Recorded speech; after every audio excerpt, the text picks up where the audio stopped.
Free fire இன்றைய முக்கிய செய்திகள். ரொம்ப நாளாக தேடி வந்த ராமாகோனியா கார் இன்று பெருமடா கடற்கரையில் கண்டுபிடிக்கப்பட்டது. பீமாசெத்தி அருகே உள்ள விவசாய நிலத்தில் உருளைக்கிழங்கு விளைச்சல் அதிகமாக இருப்பதால் அதை சிப்ஸ் போட எடுத்து சென்ற கரீனா.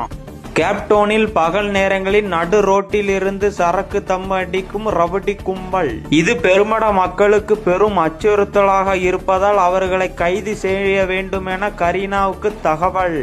ஹாய் நண்பா, ரொம்ப ஒரு கேட்டிருந்தீங்க பாட்டு பாம்பக்கரி என்னாச்சு, நீங்க அவர்கிட்ட கேட்டுக்கோங்க, அவரே சொல்லுவாரு. பாட்டு பாம்பக்கரி உங்களுக்கு என்ன ஆச்சுன்னு சொல்லுங்க மக்கள்கிட்ட கொஞ்சம். வணக்கம் வணக்கம் ஆர்வியோ. எனக்கு ஒன்றும் இல்லை, ஒரு சில நாள் பார்த்தீங்கன்னா காய்ச்சல், ரொம்பவே காய்ச்சலாக இருந்துச்சு. வேற ஒன்றும் இல்லை ஆர்வியோ. நீங்கள் வந்து எவ்வளோ கஷ்டப்பட்டிருப்பீங்கன்னு எனக்கே தெரியும். ஏன்னா ஒரு வீடியோ எடுக்க நீங்கள் எவ்வளோ கஷ்டப்படுறேன்னு அது எனக்கு மட்டும் தான் தெரியும். கஷ்டப்பட்டிருப்பீங்க. பட் நான் கூடிய சீக்கிரத்தில் வந்து இந்த காய்ச்சல் ஆனது கர்மம் பிடிச்ச காய்ச்சலுக்கு உடவே மாட்டுக்கு. நானும் ஊசியெல்லாம் போட்டு பார்த்தேன், இந்த காய்ச்சல் வந்து உடைய மாட்டுக்கு.